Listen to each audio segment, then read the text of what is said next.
Hello, everybody. Welcome to Gulchcast. I'm Kenny Hitt here, as always, with Michelle Ray, and it's been a little while. We turn our backs on you kids, and everything goes to hell. Yep, Gulchcast is the glue that keeps the world together, apparently. Evidently. And for those, I was going to say, for those who weren't listening to us before our absence, we are typically a show that covers technology and economics and policy related to those things. And we have both been really, really kind of busy in some of those areas, and the show was on hiatus. And we're back about a month earlier than we had initially planned to make the Gulchcast debut, because we are, like the rest of you, dealing with this coronavirus and thought we needed to talk about it. And we're home not doing anything else anyway. Yeah, we're kind of in between gigs right now for, in some of our cases. So we've really kind of poured ourselves into getting Gulchcast to a new level and work on some other things that we've been working on in the meantime as well. If you'd like to, please go visit our new website at gulchcast.com. Once again, that's gulchcast.com. And you'll see our new site. We're still in the ramp-up stages on a few things, but I think you'll be very happy with what we've put together. And one of the stories that you're going to see featured on the front page right now is how to deal with the boredom of being stuck inside during coronavirus, which we both are right now. Yeah, like everyone else, I think, pretty much around most of the world. I have to tell you, though, like, putting that long list together of things was really, really helpful for me. I'm at home with 3 teenage girls, and I don't want them obviously sitting around watching Adventure Time on repeat or anime on repeat. And there's a lot of really interesting activities that you found for that post on Gulchcast. So we in this house are particularly grateful for the effort you went to put that list together. Well, I appreciate the sentiment, and if you go there right now, you can see all of the different online services that are providing free streaming video, free downloadable ebooks, all the different companies that are offering special expanded trials right now that you can check out. And as we're finding new ones, we're trying to add to that list to make it more complete than anything else that you'll find anywhere. Please be sure to share it with anybody else who's also stuck inside and going a little stir crazy like we are. But it's a different world out there right now, and it's a little scary, and we're there with you, and we know how you feel because we're going through it too. Yep. And, just as background, things that everybody else is going through right now, trust us, we feel you. I was laid off at the beginning of the year and thought I was in a pretty comfortable position, I'm consider myself, I was raised by preppers, and so I was relatively good to go as far as being stuck in the house and not being able to get out and get things right away in terms of that. But I was also really taking my time and trying to find the right job that fit in with my family. I'd been working remotely for about 8 years now. Thought I had the time, I had the savings. I thought I would be able to find a good position that still fit in with the lifestyle I was used to, being with my kids for all of their activities and working from home. But you would think, and you hear a lot now that there's places that are hiring, and that's I'm sure that's absolutely true, even for remote workers. But personally, my personal experience is that I had 3 job interviews canceled due to the uncertainty of whether or not some of these businesses were going to have the revenue to take on a new position right now. So a lot of them have positions opening, but they're kind of in a holding pattern. And just in this last week, I had 3 very apologetic emails coming to me saying, the position is still available. You are still, we're still very interested in you. But right now, in good faith, we really can't go through with the interview because we're not sure when we could offer a position to anyone.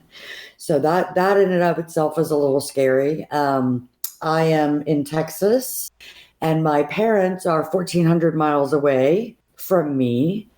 and not in the best of health. They're in their late 60s, and the most unnerving thing for me, of course, is my concerns are not so much for myself and my kids, who are not in a big city and have the ability to still get outside and be active, and I'm very, very lucky. We may cover this a little bit later. I happen to live in the great state of Texas, which is the headquarters of HEB, who had been preparing for the coronavirus since January. And so I've been very, very lucky in the grocery store. While we experienced the same shortages and runs, we're backed up and stocked and had a process in place far more efficient and effective than the governments have, into getting people in, keeping them distanced, getting them through quickly, and restocking the shelves very quickly. But my parents are not so lucky. I mean, they're very well prepared in terms of having the food they need. I guarantee my parents have enough toilet paper. They live in a rural area, so they can still get outside and be physical. But should something happen, should they be exposed, they're not in the best of health. And it's very unnerving for me to not be able to go to them, since I would technically be in a lower risk category, and possibly run errands for them or take care of some of those things that might risk them getting exposed. So, like everybody out there, my concerns are with my older parents and my elderly family members, and those who are with other health and heart and lung conditions that could make something like this worse. Along with the fact that this is also being called a severe flu season. So, if we didn't have one very dangerous bug out there for people with illnesses, two is just enough to really make you very, very concerned for those that we care about that we can't get to right now. Yeah, and I'm going through the same thing with my family. My dad had a series of heart attacks back in October and was in ICU for about 6 weeks and was in the hospital all total for about 14 weeks because he had to be weaned off a ventilator. And he was a smoker since the Vietnam War and smoked all the way up until the day he had his heart attack. And or his first heart attack, I should say. He had 3 over the course of a weekend. And so he's already in a risky category because his health isn't the best, but, a lot of that is also respiratory. He's still on supplemental oxygen, and that's scary. And I live in a town that's a very tourism-based economy, and everything's shut down right now. A lot of basic supplies are still hard to find. I was very fortunate to find, and I sent Michelle a picture of this when I saw it. There was maybe 4 or 5 packages of toilet paper sitting on a shelf at Walmart, all by their lonesome. And it wasn't even nice toilet paper. It was actually the kind of toilet paper people buy for their RVs and boats that's meant to dissolve in septic chemicals. So it's not even the sturdiest stuff. And, I grabbed an extra pack. I've got plenty at home, but I just wanted to have, just in case I do run out at home, I've got one more emergency pack that I can go to. But people have kind of lost it in a lot of ways, which is what's really worried me more than even the disease has. And a big part of that too, like I said, working in the tourism industry and being in a tourist economy, is the fact that the tourists decided to do a bunch of stupid stuff that kind of ruined it for everybody too. God, I hate going here, but there was a video that was circulating online on Twitter and Facebook of a bunch of spring breakers in Myrtle Beach doing a human centipede shot. Which, what you're thinking right now is exactly what it is. I'm not going to describe it because you're already seeing it in your brain. I'm not going to try to describe it here. So they don't care about the social distancing thing because they're young and they feel invincible. And, unfortunately, some of them are starting to catch up with them now. But I think what's really impressed me, though, in the midst of all this, is how quickly people have been responding, even if they were caught off guard, and how quickly things have been coming together to hopefully improve things quickly and get everything back to some semblance of normalcy. Well, I can tell you, it feels when you're stuck at home and your whole life's been disrupted, and you are emotionally charged up. If you're on social media, if you're watching, if you're like so many of us out there that you have family that you're concerned about because of health reasons or them being in a risk category or isolated or whatever, it's not just a matter of feeling like you are kind of stuck in this prison. The time, even though I mean, for most people it's been a week, maybe 2 weeks that they've really been having to deal with this, but the time when you're that emotionally charged and that concerned, just makes it, you're in close quarters, especially if you have kids. I mean, my kids are wonderful and really helpful with that, but they have schoolwork that they need to do. And so here I am having to be that mom. I don't want them on the television all the time, and I'm dragging them outside because they still need, physical activity and fresh air. And, just you're at home, which you would think would make you more relaxed, when in reality, it just doesn't. You're stressed and you're emotional and you're concerned and I'm busier now than I certainly was when I had a full-time job and my kids were in school. And you start to get a little cabin fever too. Cabin fever is real. Yeah, and so this is one of the things I wanted to talk about. Like, I'm very, very lucky. I'm well aware. I'm very lucky. I live in a suburb. I'm not packed into a city. And for the first couple of days now, just a little bit of background. I've actually been kind of quarantined a lot longer than most people. At the end of February, I took a trip, went to a conference, and picked up the flu.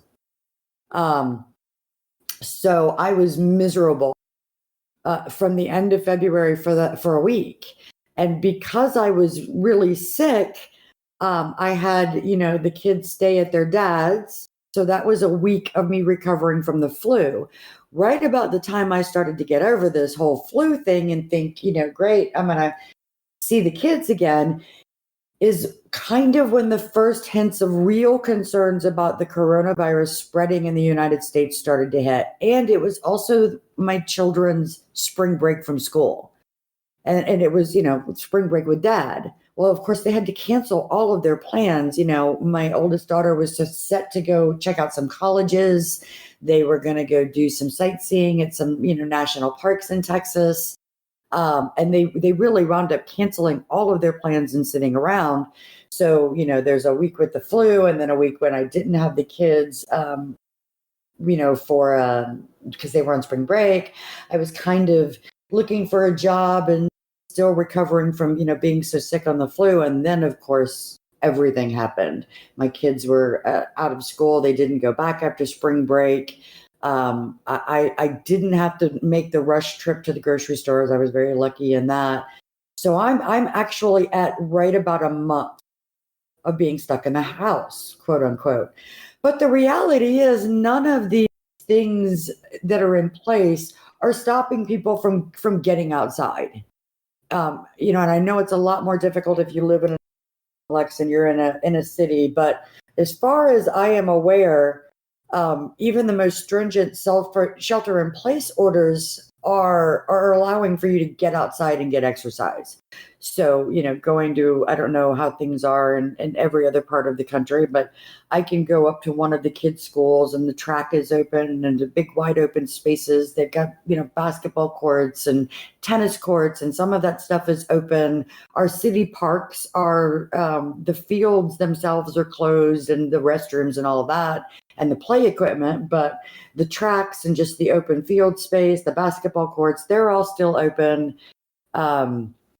There's neighborhoods, I've probably seen 2 weeks out making their yards beautiful and going for walks than I have the entire time I've lived here. So I think one of the things that I have to remind myself every day is that we're really not stuck in the house. Of course, now dragging 3 teenage girls out and getting them to agree to do something is not a picnic. But getting out of that mindset that, yes, we're shelter in place, and yes, you need to social distance, and yes, this has definitely changed your life, doesn't mean that you're locked in your house and you can't open the door and there's no sunshine for, an undetermined amount of time to come. Right. And there is some positive things that have come out of this whole situation. There's some things that we're learning about the way we've done things before. I think we're, as they say, necessity is the mother of invention. We're learning a lot about how our school systems work, and maybe that a lot of the time our kids are spending in the classroom could be spent elsewhere. A lot of the schools are transferring to the online teaching, and these kids are discovering they can get their whole day's worth of schoolwork done in 3 hours, and they're then free to do whatever. You've got a lot of jobs that before were very insistent on, you have to come into the office, you can't work from home, and we're finding out, no, actually people can pretty effectively work from home in a lot of these jobs. So I think, and I hope, that when this all passes, we're going to see a lot of positive changes in the way we've done things to kind of incorporate some of these lessons that we've learned, not only about, our healthcare system and, how to fight a pandemic and what our response should be, but also just the day-to-day things that we do and how much time we waste on kind of nonsensical things. Well, as somebody who lives in a city or near a city where commute time is a source of pain that is, notorious, I would love to see a lot, particularly some changes in the work environment here. Changes where this, people realizing that not everybody has to be in the office every day. And I mean, that could solve a lot of problems for areas that are congested with traffic and where rush hour is 2 hours instead of 1. And as far as the school goes, like I said, I've got the 3 girls at home, and they're just now getting in the groove of getting their assignments from teachers and getting themselves in a schedule. But as you mentioned, for the most part, they're able to get their assigned schoolwork done in under 2 to 3 hours. Aside from kind of reading and things, actually completing the assignments, getting them turned in. Now, interestingly, one of my daughter's teachers does Hangouts, and they're not mandatory for any of the students because he's covering material that's in the books and in Google Classroom assignments that he's giving. But to keep in touch with his students, he actually does a Hangout, and they talk about what everybody's up to, and it's very upbeat. He spends 10 minutes, checking in with kids and seeing what they've been up to aside from, watching TV. Kind of like virtual homeroom, really. Yeah, it really is like a virtual home. And then he spends the next 35 minutes or whatever covering, the lessons he's given out, setting some expectations, giving them new resources. And it's been a really positive experience for her in particular, because she also can reach him at any time through a Google message for one-on-one help. Yeah. And the question starts to become, is this maybe how we should start looking at doing education here in America? Is this online learning where you have these kind of resources instantly at somebody's fingertips? Would this work better than stuffing a bunch of kids into a classroom for 10 hours a day from the time they're 6 years old all the way until they're legal adults? And I would love to see some of the more progressive school districts look into implementing, maybe not in the coming year. Things move slowly through bureaucracy, but in, the following school year, implementing distance learning for the classes where, literature classes and things where you don't really need to be sitting there and having somebody reading to you, or, classes where you don't need to necessarily meet every single day, meeting once on campus and once a day for 30 minutes to answer questions and review homework or whatever. I would love to see some of the more progressive districts at least give it a shot, if it works out well for their students right now. And you also got to consider how much money could school districts save if they were getting away from having like a dedicated building where they had to constantly expand to fit more classes and more classrooms and more teachers and more students. If you had this kind of virtual classroom where really all you need is your students having access to an internet connection. Right. And, Google Classroom is pretty common, I'm assuming, in districts all over the country. My kids don't have books for every class. Now they just don't. Now, we're not in a district carrying around a tablet or an iPad. Some of their classes, they do have books, they still have backpacks or whatever, but they actually turn their assignments in, not on paper, but in Google Classroom. They log in, open a sheet, do the work, type an assignment, and that's it. Their teacher can access them there. So it's not really, I don't think, a big leap. It's more of a breaking with tradition. Finding ways to deliver the information itself to do the work instead of just having the work itself on something like Google.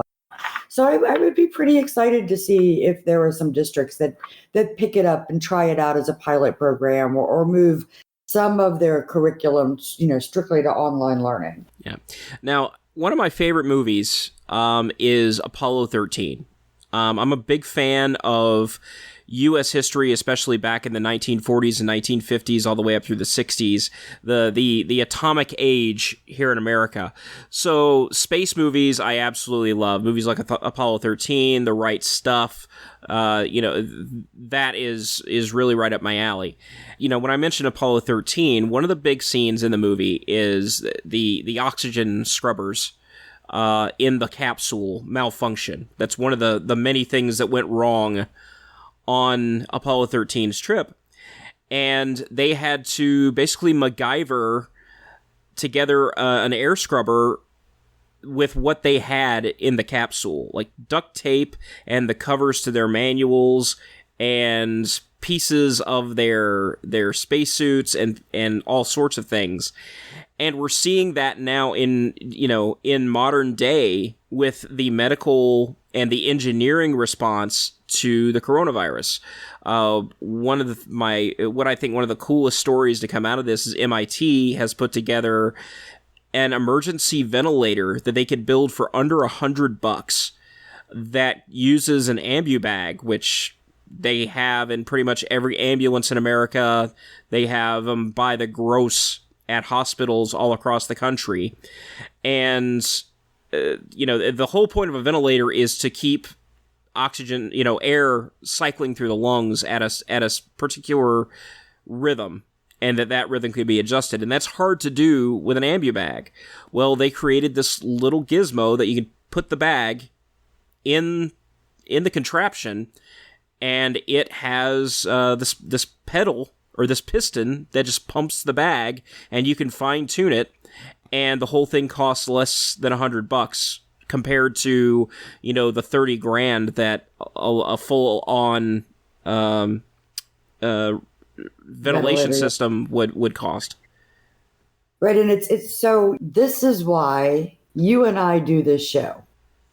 You and I do this show because, despite everything else that's going on in the world, every single day there is some leap in innovation, some guy in his garage trying to improve something, some kid with a way to reach more people with a cure or entertainment or education that doesn't get highlighted in the way things like big policy moves or big companies that are fighting with bureaucracy to get things done. And the coronavirus, the tiny little shiny rays of little bitty light that we have seen over the last 2 weeks, are really huge deals.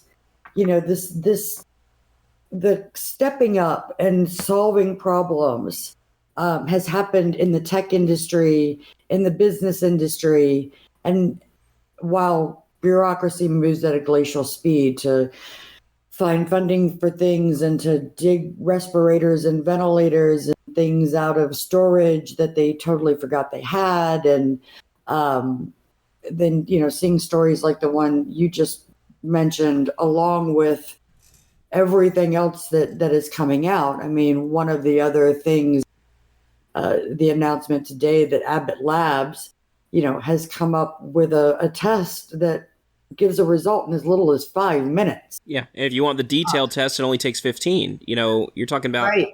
running, even if you want it to be absolutely super thorough, you can still, at each location, you could process 4 tests an hour, and if you had the staffing to do that 24 hours a day, you could move through, and obviously a lot of these facilities will also have more than one of these machines.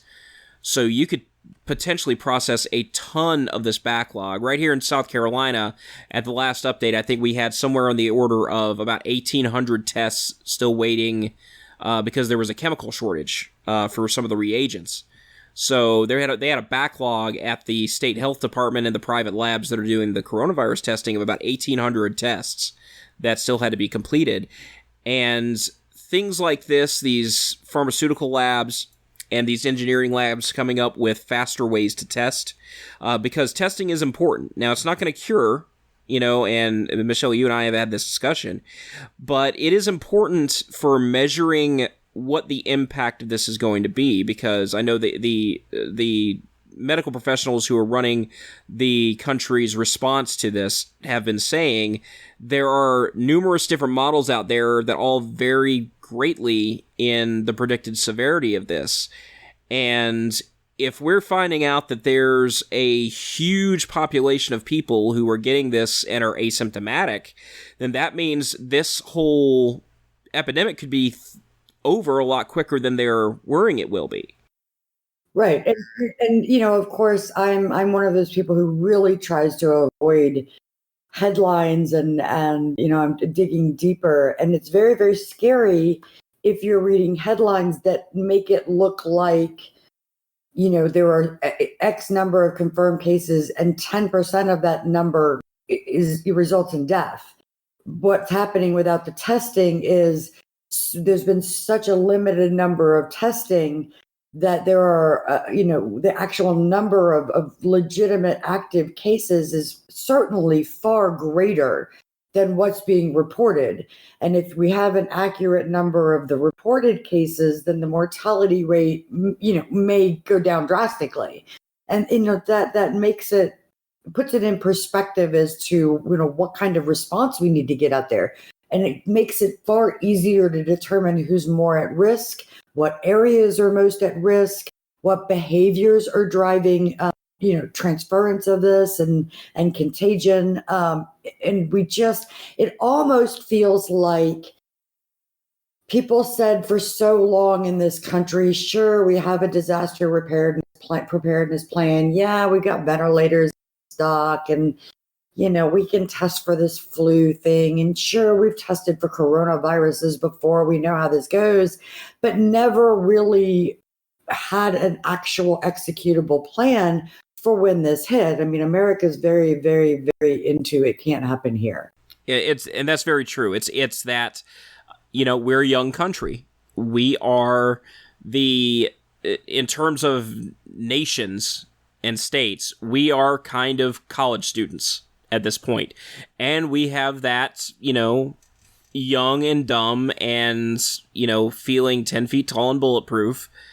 We've always done that, and every time it's bitten us in the rear end. And this is another time that it's happened. But we generally are pretty good about, responding to these situations with overwhelming force, and are generally pretty good at taking care of overwhelming need. And that stretches all the way back to, World War II.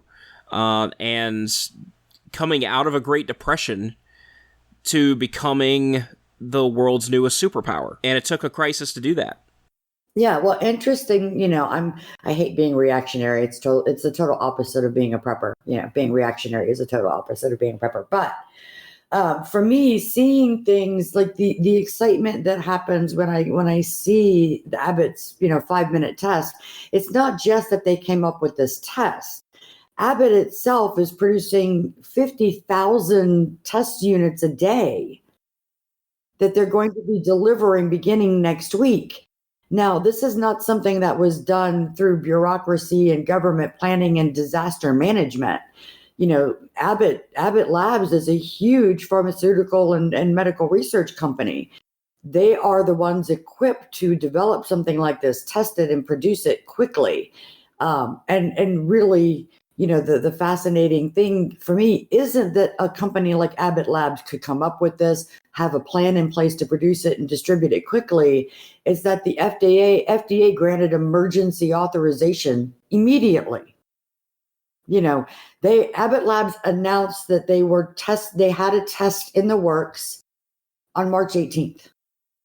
It's now 10 days later, and they've got this test set up in a delivery system, which is just a little box, a 6-pound box the size of a toaster. Which we should mention, this is an add-on to their existing system. These systems are already in place at medical facilities across the country and across the world. Right. They're in hospital labs all over the place, and phlebotomy labs, and every place that does this kind of testing. This is a little thing that attaches to their existing infrastructure. Yeah, when you go to the Minute Clinic and get a flu test or a strep test, this is the machine that they use for that. Like when you go to your local CVS and get a test. Right. And so Abbott, the company, had the plan. This plan existed within Abbott. They weren't thrown for a loop. They weren't surprised. They began working on this, quickly when it became apparent that we were in trouble in the United States. And then, thank God, the FDA didn't hold this up. Which starts to make you wonder about all the things that have been held up by the FDA, because I'm not going to get on here and completely trash the government, because I know that they're trying to do what they can in this thing, but there's a lot of things out there that are being unfortunately held up with red tape. One of the things that we did, notice, one of these stories that came out was out of Seattle, which was where the first major outbreak and the first major deaths cluster was during this, was in Seattle, in the Seattle area, and there was actually a research project going on in Seattle that had been collecting mouth swabs from people all over town to try to track the influenza viruses for this year. And so they already had samples, like mouth swab samples, for all of these people, and they said, hey, if this is going to be a problem, we can go ahead and test these thousands of samples we already have and see if we can figure out how this thing is moving. And the FDA and the CDC told them no. Well, sure enough, very shortly after that, the coronavirus hit a nursing home in the Seattle area, and there were a lot of the patients there unfortunately passed on. We're seeing something very similar right now in New York, where that's become a serious hotspot, and now the state of New York is on its own doing what they're calling an observational test of, let me make sure I've got the name of this correctly here. Hydroxychloroquine. Go ahead. Yeah, I know where you're going, but I was actually going to to say one of the things that, speaking of the FDA and red tape, this is kind of an ongoing thing. I'm a big proponent of, my politics are no secret for anybody who follows me on social media, but I'm a big proponent of government getting out of the way and right to try. In my mind, I mean, forget having some terminal disease and wanting to try an experimental drug. This situation right here is where right to try at a state level or a hospital level matters most. Yes. and knew I'll let you finish your lead in. But as much as I'm not a fan of a lot of the policies that go on in some of these hotspot cities, I'm very impressed by what is happening in New York right now in this case. Right, and in this case, it's a drug called hydroxychloroquine, which is an anti-malaria drug. It's been used for a lot of years. It's related to quinine. It's a derivative of that. Quinine was a treatment, an anti-malaria treatment for a lot of years. That's why a lot of people with lupus drink a lot of tonic water. It's because it's got quinine in it. Yeah, this is not advice to go out and buy tonic water. Unless you're mixing it with gin, in which case, good on you. Then it just cures your boredom. I mean, tonic water is not going to hurt you. There's a reason they sell it on the end cap at your local grocery store. Okay, personally, I'm not a fan of the taste myself, but hydroxychloroquine, it's a prescription medication. It's used as an anti-malarial and an anti-parasitic, and it's used now by a lot of people with lupus because it does relieve a lot of lupus symptoms, and it's an immunosuppressant. People use it for rheumatoid arthritis, and it's shown in some anecdotal cases that it has greatly and rapidly accelerated the healing process from the coronavirus. Well, unfortunately, you always have some people who start, left and right, doctor, give me this, and the doctor started writing prescriptions, and he's ended up with shortages, and they had to cut them off, and it's, just an absolute big mess. And then you have the guy who allegedly ingested aquarium cleaner and died, thinking that it was going to, keep him from getting the coronavirus, and his wife ended up in the hospital. You can't just ingest any chemical because it has chloroquine in it and think it's going to, cure your thing, because, hydrogen peroxide is technically a large portion water, but you probably shouldn't drink it. Right. So what New York is doing with, much to the chagrin of a lot of people who were against the idea of something so experimental and anecdotal, is they're taking this cocktail, and which the cocktail includes, 3 drugs, and running a small test case with patients to find out if this does work for shortening recovery time and reducing symptoms in people who are already infected and already in already showing symptoms. Right. And this is a medication that the FDA and the WHO generally consider safe. Just like any other medication that you see ever advertised on TV, it's going to have side effects potentially. But if you're taking it under a doctor's direction and as indicated, the possibility of complications is greatly reduced. But you know what? If this is as bad a situation as people have made it out to be, it's time to start kind of throwing stuff at the wall and see if it sticks. Right. And in this case, in my mind, again, I'm really, kind of happy about what they're doing. This is a drug trial. Yes, it is a rushed drug trial. No, the FDA is not going to make a statement about the efficacy of this treatment and what they think is going to happen. But it is a controlled situation with drugs that, as you mentioned, have already, been determined to be safe and have been used for years and years for certain things. And the idea is, if this proves promising, it, may go beyond this study in New York.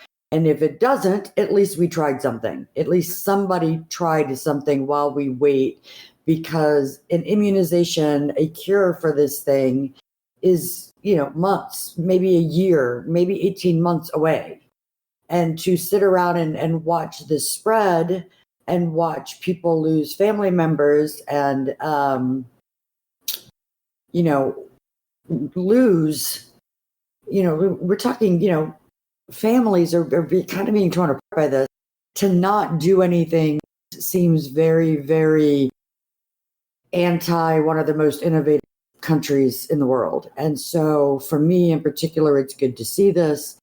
Well, you start to wonder, like with the FDA, how much of the FDA approval process is actually all that necessary. Because we know this drug does not have anything kind of radical side effects that could cause, really, really serious complications. There are rare cases, but that's the case with any kind of medication or treatment that you take. But we know what those side effects are already. At this point, we're just trying to see if it works. And there's been so much demand from the bureaucracy to do, we have to do the full clinical trial process. Well, that can take 1.5 to 2 years. At the end of that, that's one of the reasons why so many medications are so expensive, is because the approval process takes so long and you can't bring your medication onto the market until that trial process is done. So now they've got to make up for lost time, which is why a lot of these drugs are so expensive. This is a drug that's already on the market. It's already cheap. And it's used in combination with a Z-Pak, azithromycin, which costs you $4 without insurance at Walmart. These are extremely inexpensive to produce, and it's very cost effective, and you have to start wondering if maybe some people with their hands in the right pockets might get a little worried that, this super cheap medication might actually be what stops this pandemic, because I'm sure a lot of them are hoping that they can rush out something a little bit pricier to the market and get either the government or the insurance companies to foot the bill. Right. And again, no, there's no false hope here. This is a clinical trial. It is a clinical trial for people who are in desperate need of relief of their symptoms. This is not a cure. It's not even touted as necessarily being a cure. It is touted as lessening the symptoms and a better chance of recovering. Yeah. Yeah, these are for people who already have it. Now they're already very sick. Actually, this is not being tried on people whose symptoms are mild.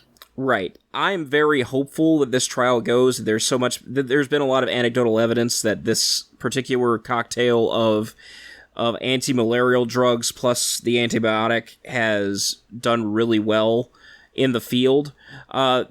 It's always entirely possible that was just a roll of the dice, and this couldn't be it. But you know what? If that is, it's cost us a bunch of batches of very super cheap medication, and the chances of there being any kind of side effect complications are very small.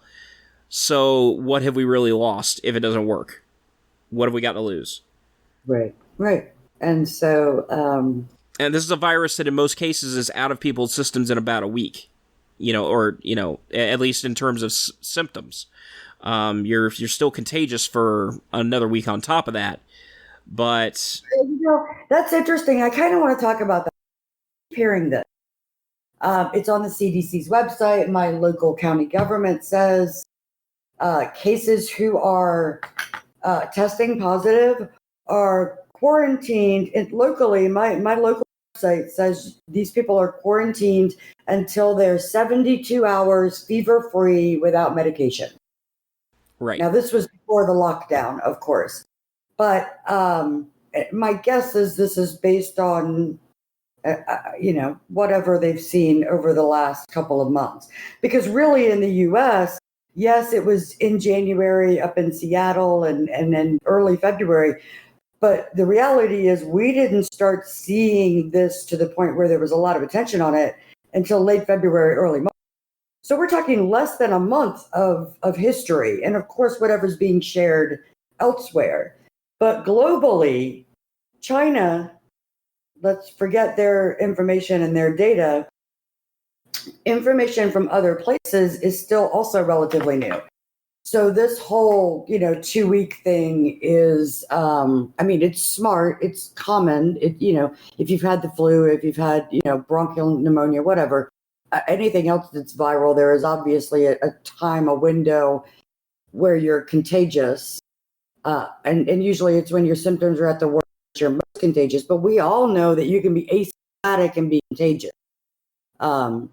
So this whole 2-week thing doesn't really mean anything, because if you know you've got the virus, it isn't because you were asymptomatic, which means you could have been contagious for, a week already. That's very true. So, which is, of course, why we're all sheltering in place right now. Right. And for example, a good friend of mine is originally from New York, and he was actually up there visiting just last week. And I was messaging him earlier because earlier this week, the governor of South Carolina passed an executive order that anybody who just came in from what's considered a hotspot, and Washington and New York are both considered hotspots right now, if you came from one of those, you are quarantined for 2 weeks, and they will enforce that on you.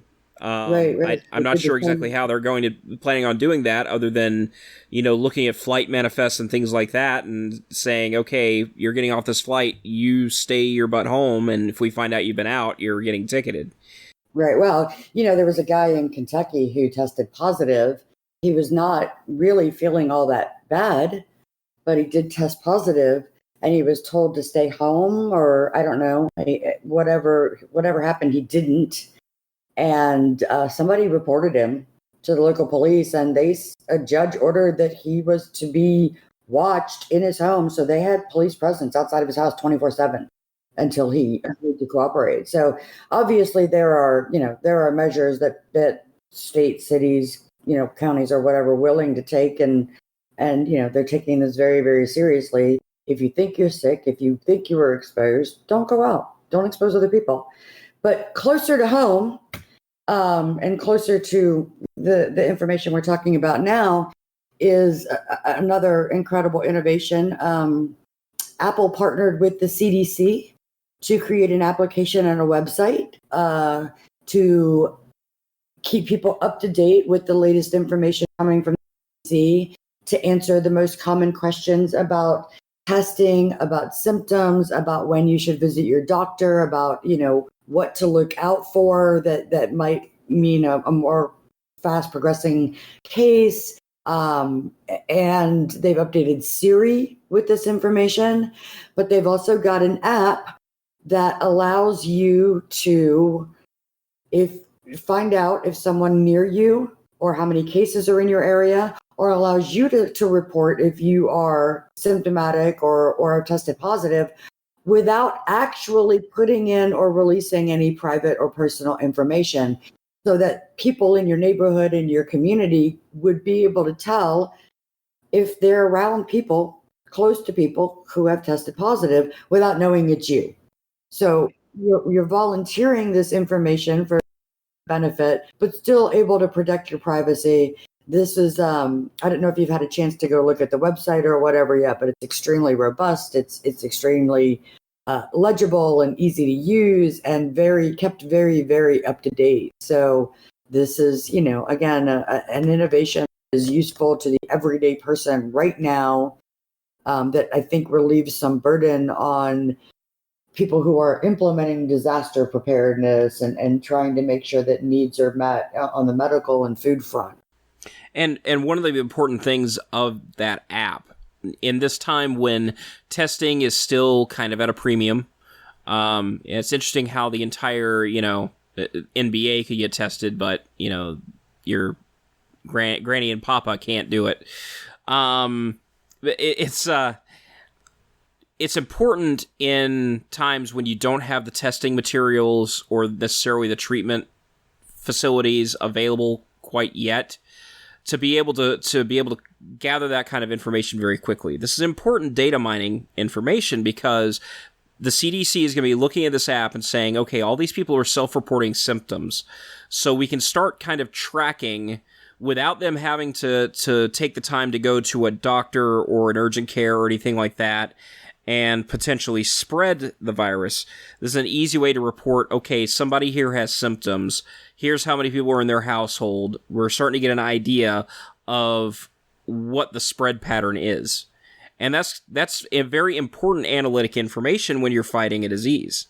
Right. And, and on top of that, just on top of all of this information being made available, and these services being made available, information and services like, telemed, a lot of local clinics and hospitals and insurance companies are now opening up telemed. Insurances are covering telemed visits for this, so that if you're just beginning to be symptomatic or if you're concerned that you were exposed, you can get advice immediately without.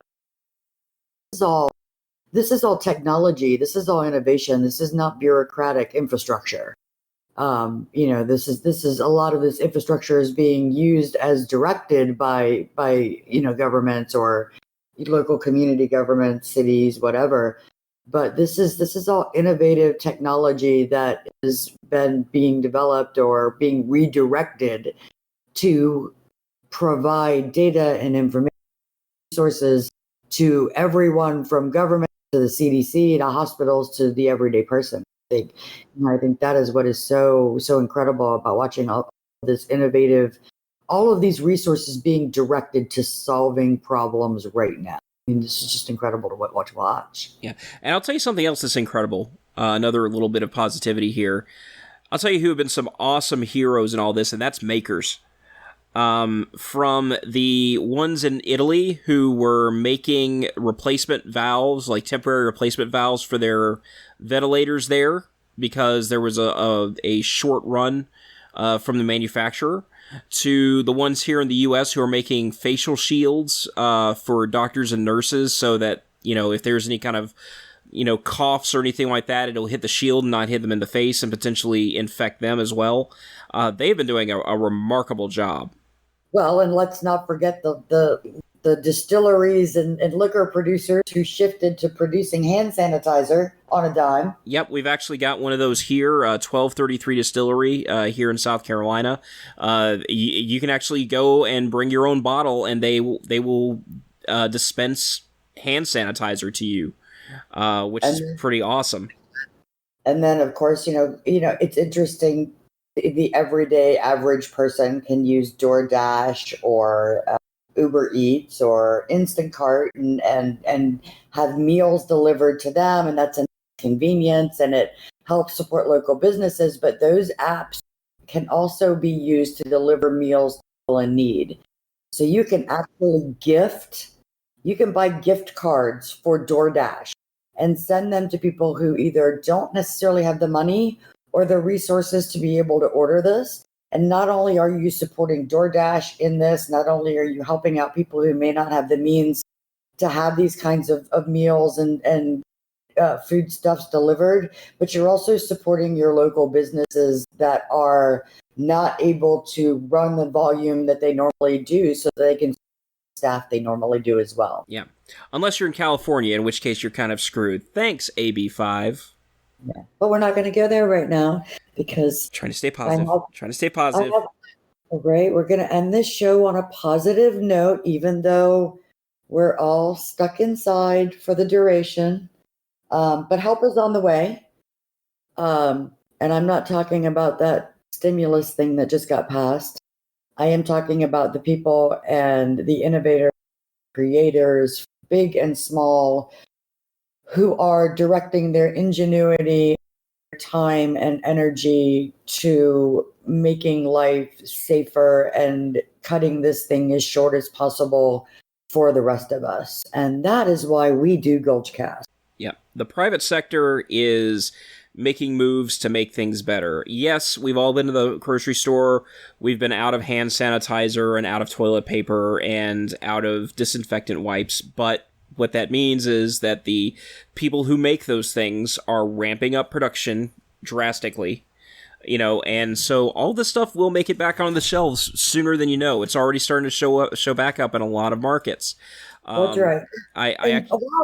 I was going to say, before we leave this topic, I would like to say something. Okay. Why? Somebody answer me this. You can answer me on Twitter. You can find me tweet right at Gulchcast. Answer me why the shelves emptied of toilet paper and water. Like, I'm really curious to know what people thought was going to happen, that they wouldn't be able to turn on their kitchen faucet and get water to drink. The toilet paper I kind of understand. I don't. Did they think companies were going to be so short-staffed they couldn't make toilet paper? Or the truckers were going to be so sick they couldn't deliver it? I think they were maybe thought that maybe the stores wouldn't be open. Right. I get that for the first 2 or 3 days. Yep. But that doesn't make sense anymore. The water does not make sense at all. Did they think the taps were going to start working? Yeah, I mean, really, like, come on, people. I'm a prepper, and I get being prepared. Look, when this is all over, there are things you should have learned by now. When this is over, every month, grab yourself an extra pack of toilet paper and stash it. Keep a couple cases of water on hand. Buy a Brita pitcher. Do these things later. But you would think by now people would have figured out that these truckers are busting butt to keep the goods flowing, and these suppliers had to ramp up because they panicked, not because there was a break in the supply chain, not because stores closed, not even because stores are understaffed. I mean, so many of them are not only fully staffed, but now they're having to ramp up hiring just to keep things stocked. All because of panic. Yeah. Over things that didn't make sense. Look, if you wanted to go buy hand, I kind of get that. But toilet paper and water, people, really? But you know what? If by doing that, you've kept a bunch of people at Procter & Gamble and Georgia Pacific very thoroughly employed during this entire crisis, good on you. Because that's who's making the toilet paper. So yeah, but not good on you when your 96-year-old neighbor couldn't get to the store and can't get toilet paper. And this is very true. But you know what? Let me turn that around into something very cool that a lot of these markets, supermarkets, and department stores are doing. That's creating these extra hours that they're opening an hour early just for their elderly and disabled customers. I think I'm so glad. that is so wonderful. You need to go there. Yeah, it's amazing. Amazing. I think at the end of the day, what we have to understand is that people, for the most part, are inherently good, and they want to help each other out. And they will. If you give them the chance to do it on their own, they will. And we're seeing that now. We're seeing, restaurants who otherwise, their dining rooms have been closed. Well, they're going to offer, curbside takeout, and they're going to run special, less expensive menus for people, so you can come and get like a whole family dinner. I actually saw the most amazing thing on my Nextdoor. I posted this on Twitter. There was a nurse on Nextdoor who posted thank you to the anonymous neighbor who mowed her lawn while she has been working double shifts for the last week. Neighbors taking care of each other. I saw the Walmart, my local Walmart parking lot, the far end of it where the trucks come through to deliver. About 30 people had gone out and set up plastic tables and taken food and plates and silverware and lunch sacks and put out spreads for truckers who were delivering goods to Walmart and our local grocery store. And they put up signs on the interstate about where truckers could get free meals. Yeah, there was actually a post I saw on Twitter just today. A trucker had stopped at I believe it was Texas Roadhouse, and picked up a meal, and got to his truck and pulled up. And they handed him his meal with the receipt, and it showed zero. They just paid, and he was blown away by that. That's awesome, because these are the people who are really keeping the backbone of the country going. Our manufacturing jobs, our trucking jobs, our grocers and our restaurateurs. That's who's going to get us through this whole mess. And one of the other things on a more philosophical level that we're going to see here is the idea of decentralization in practice, because you just had to say that word, didn't you? Just to make me happy. Yes. We actually were just speaking with a good friend of ours the other day about this whole situation and government response and things like that, and looking at how the states have responded versus the federal response, and how the states being proactive has made it so there hasn't necessarily had to have been a national order of this, that, or the other. You know, the states and the local governments are taking the initiative on a lot of this stuff, and we will actually have in real time, looking at the different states, whose response is having the most positive impact, whose isn't working, how can they adapt? Let's look at what the neighboring states are doing. How are they doing? You know, that's wonderful. And also the decentralization of the economy, because obviously, you know, Bitcoin and all cryptocurrencies took a big hit when the national emergency started, but it is starting to decouple itself from fiat currencies, and it's very slowly making its way back up.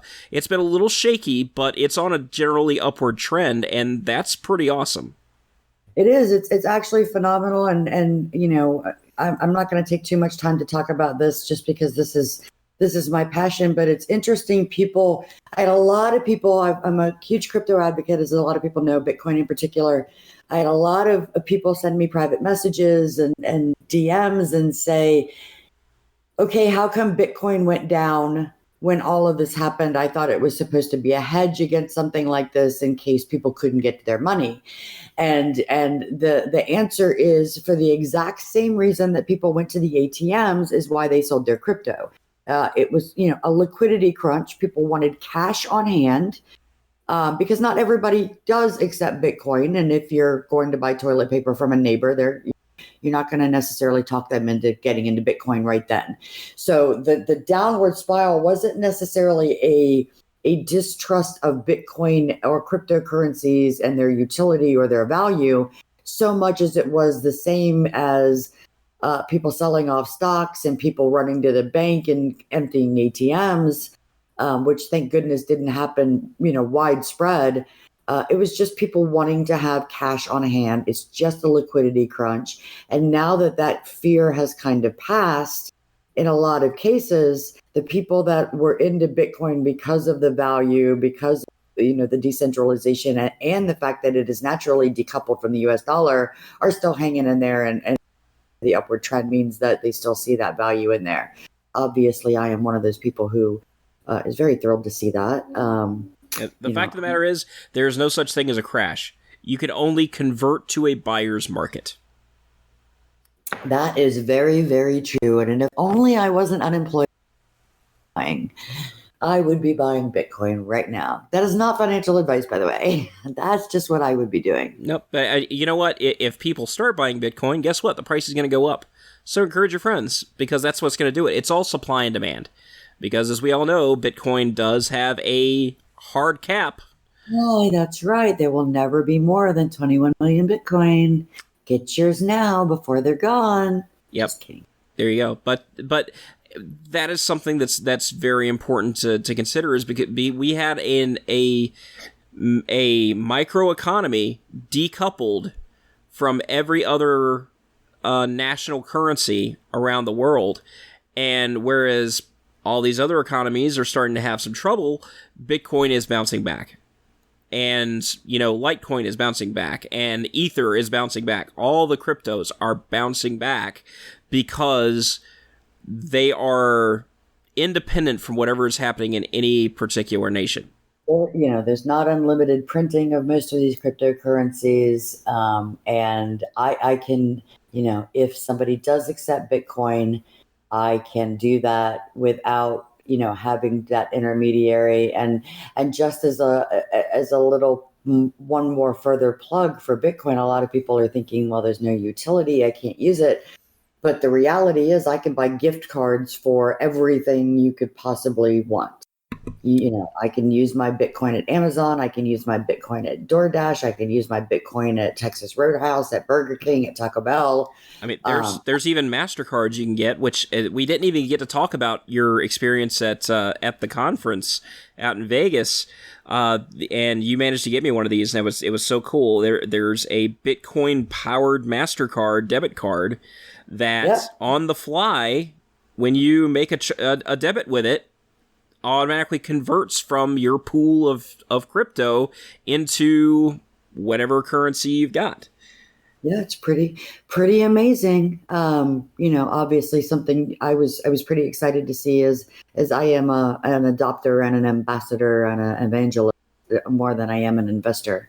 So usability for me is a big deal. But that is an entirely different show. Yeah, we might have So to do a recap show in the next couple of yeah, we days on might. that. We might, since we've started a month early and we have all the free time on our hands. But I want to wrap because we've been going on for quite a while with a little more good news. Aside from the fact that Gulchcast is now back to glue the world back together again. I just want to say that if you stop looking at all of the numbers, I mean, keep aware, know what's happening in the world around.